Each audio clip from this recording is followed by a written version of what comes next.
হার্টে রিং পরাতে গিয়ে সর্বশান্ত পরিবার, কিডনি ডায়ালাইসিস করাতে প্রতি মাসে অর্ধ লাখ টাকা গুনতে গুনতে শেষ হয়ে গেল অমুকের সাজানো সংসার। এরকম অসংখ্য শিরোনাম আমরা প্রতিনিয়ত খবরের কাগজে দেখি।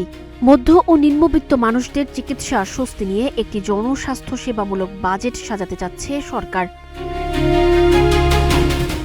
আসন্ন জাতীয় বাজেটের হৃদরোগ ও কিডনি রোগে আক্রান্ত লাখো মানুষের জন্য স্বস্তির খবর আসতে পারে। সরকার জীবন রক্ষাকারী চিকিৎসা ব্যয় কমাতে হার্টের রিং বা কার্ডিয়াক স্টেন্টের ওপর ভ্যাট কমানো এবং কিডনি ডায়ালাইসিসে ব্যবহৃত যন্ত্রপাতি ও ওষুধের কাঁচামালের ওপর কর ছাড় দেওয়ার পরিকল্পনা করছে। একই সঙ্গে রাজস্ব বাড়ানো ও জনস্বাস্থ্য সুরক্ষায় তামাক ও অ্যালকোহলজাত পণ্যের ওপর শুল্ক বাড়ানোর চিন্তাও চলছে। ফলে সিগারেটের দাম প্যাকেট প্রতি 5 থেকে 10 টাকা পর্যন্ত বাড়তে পারে। জীবন অবাক না করলে কে করবে? 28% মিল্ক ফ্যাটের অবাক করার সাথে ফ্রেশ মিল্ক পাউডার। জীবন অবাক করুক প্রতিদিন।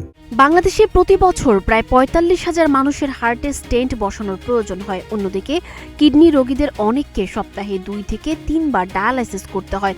বেসরকারি হাসপাতালে নিয়মিত ডায়ালাইসিস করাতে একজন রোগীর মাসে গড়ে 40 থেকে 50,০০০ টাকা পর্যন্ত খরচ হয়। এতে মধ্যবিত্ত ও নিম্ন আয়ের অসংখ্য পরিবার চরম আর্থিক চাপে পড়ে যায়।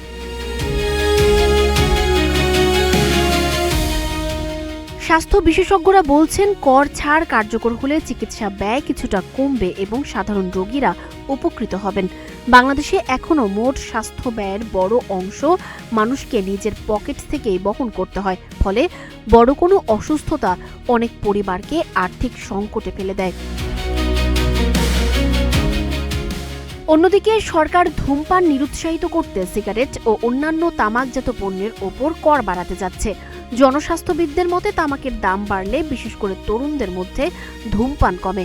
বাংলাদেশে প্রতি বছর হৃদরোগ, ক্যান্সার ও শ্বাসকষ্ট সহ তামাকজনিত নানা রোগে বিপুল সংখ্যক মানুষের মৃত্যু হয়।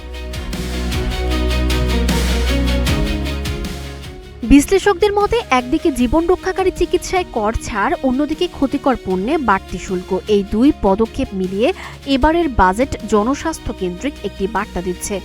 এখন দেখার বিষয় এসব পরিকল্পনার বাস্তব সুবিধা সাধারণ মানুষ কতটা পায়।